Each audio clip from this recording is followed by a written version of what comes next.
Assalamualaikum warahmatullahi wabarakatuh. Perkenalkan, nama saya Suryani Adawiyah. Kali ini akan berbagi praktik baik tentang pembelajaran berdiferensiasi di SLB Rimba Asam Betung, Provinsi Sumatera Selatan. Halaman pernyataan keaslian naskah. Saya yang bertantangan di bawah ini menyatakan dengan sebenarnya bahwa karya praktik dengan judul Praktik Baik Pembelajaran Berdiferensiasi dan Pelaksanaan Program Pembelajaran Secara Individual atau PPI di SLB Rimba Asam Betung ini adalah karya saya yang saya susun dan telah diimplementasikan di sekolah tempat saya bertugas. Demikian pernyataan ini saya buat dengan sebenar-benarnya. Apabila terbukti pernyataan saya tersebut di atas tidak benar, saya bersedia menanggung segala konsekuensi atas pernyataan saya tersebut. Banyuasin, 19 Oktober 2022. Kepala SLB Rimba Asam Suryani Adawiyah. 5 Pasal 31 ayat 1 mengamanatkan bahwa setiap warga negara mempunyai kesempatan yang sama untuk memperoleh pendidikan.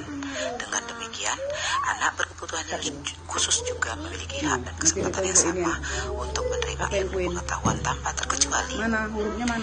Berbicara tentang kebutuhan belajar, tentu saya sebagai kepala sekolah harus mengetahui dan memfasilitasi semua kebutuhan baik guru maupun siswa yang ada di sekolah. Guru membutuhkan media, metode, sarana dan prasarana yang dibutuhkan dalam proses pembelajaran, dan siswa membutuhkan guru, program pembelajaran yang bermakna sehingga tujuan pembelajaran dapat tercapai sesuai bakat dan minatnya. Untuk anak tunarungu membutuhkan alat bantu dengar, hearing aid, dan audio terapi. Siapa Riza? Belajar apa? Belajar apa? Abjad, coba tahu. A, E, C, D, mana? Tunjuk. A, B, B mana B? B mana B?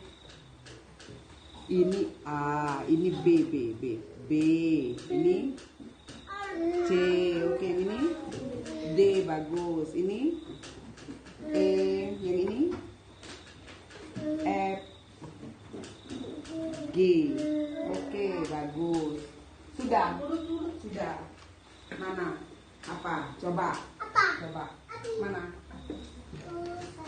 Bagus. B, bagus. Lanjut. Lihat bahwa pelayanan yang ada di SLB itu sangat spesial dan berbeda dari siswa satu ke siswa yang lain. Berbeda teknik dan metode yang dilakukan guru dalam melakukan pendekatan dalam pembelajaran, karena semua layanan berdasarkan tingkat kebutuhan siswa itu sendiri sesuai dengan predikat yang disandangnya. Untuk program pelaksanaan, ketika guru melaksanakan pembelajaran, kami menggunakan pembelajaran harian individual atau RPPHI. Jadi masing-masing siswa dilayani secara individual, dan untuk layanan pembelajarannya berdiferensiasi terlihat dari proses belajar mengajar berlangsung, di mana guru melakukan pendekatan secara individual atau PPI, menyesuaikan metode dan media ajar, dan dengan latar belakang hasil dari asesmen diagnostik yang dilakukan guru dengan materi yang sama tentunya, dan dapat dilihat di situ apakah kebutuhan dari setiap siswa itu terpenuhi, apakah siswa itu sudah jelas terlihat, apakah dia tergolong visual, auditory, atau kinestetik. Dalam merancang kebutuhan belajar, guru harus aktif dan kreatif menggali kebutuhan siswa yang terlihat dari diagnostik awal yang berguna nantinya dalam merumuskan tujuan pembelajaran, karena ini berhubungan dengan perkembangan pembelajaran sesuai dengan tujuan pendidikan menurut taksonomi Bloom. Tujuan pendidikan merupakan model dalam merumuskan tujuan pembelajaran yang meliputi aspek kognitif, afektif, dan fisikomotor. Karena setelah proses belajar mengajar dilakukan, guru dapat mengetahui tahap perkembangan siswa dengan mencatat kegiatan harian siswa dalam buku saku. Dan ketiga aspek yang terjadi dalam proses belajar mengajar itu lebih besar juga terlihat dari kesiapan siswa dalam mengikuti pembelajaran. Dan kita sebagai guru mengikuti irama belajar anak di dalam kelas, karena anak sebagai sumber belajar atau student center, dan guru sebagai pusat sumbernya.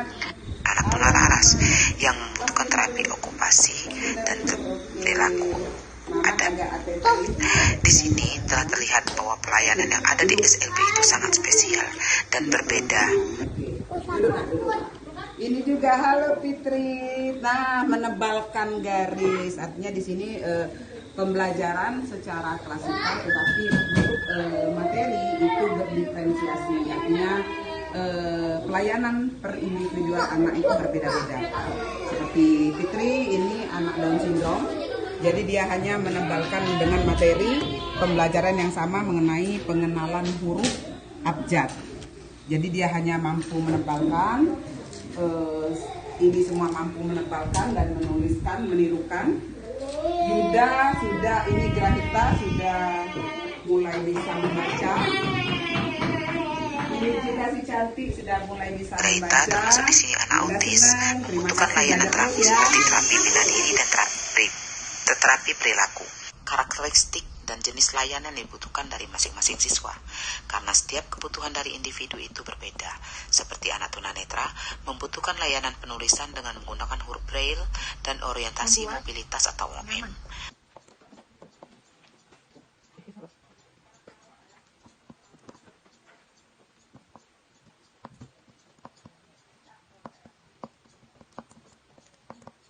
Adapun tujuan dalam penulisan ini adalah 1.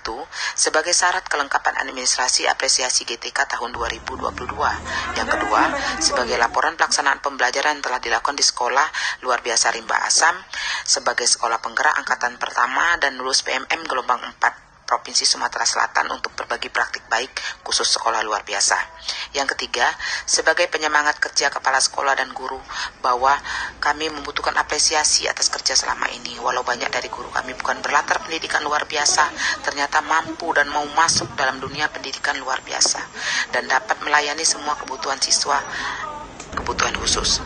Yang keempat, siswa SLB Rimba Asam merancang dan memodifikasi kurikulum operasional sekolah khusus ABK yang berpedoman pada Peraturan Menteri Kependidikan dan Kebudayaan, Riset dan Teknologi Nomor 16 Tahun 2022 tentang standar proses pada pendidikan anak usia dini, jenjang pendidikan dasar dan jenjang pendidikan menengah.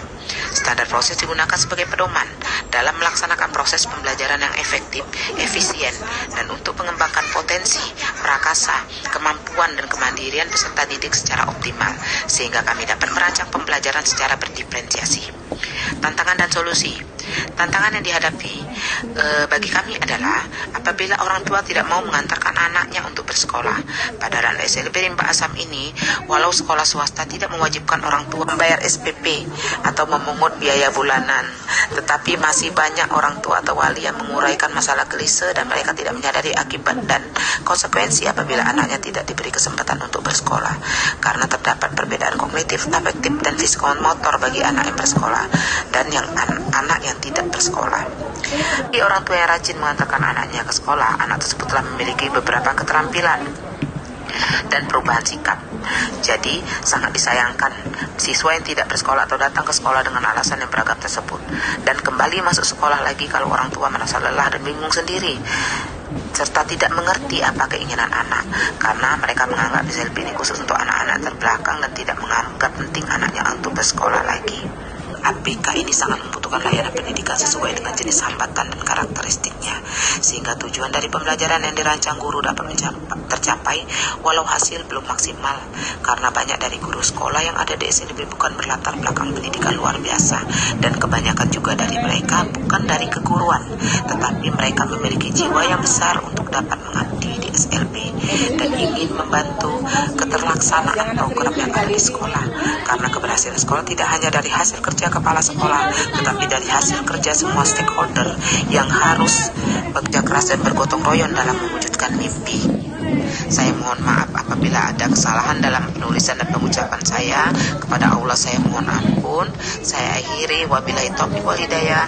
Wassalamualaikum warahmatullahi wabarakatuh.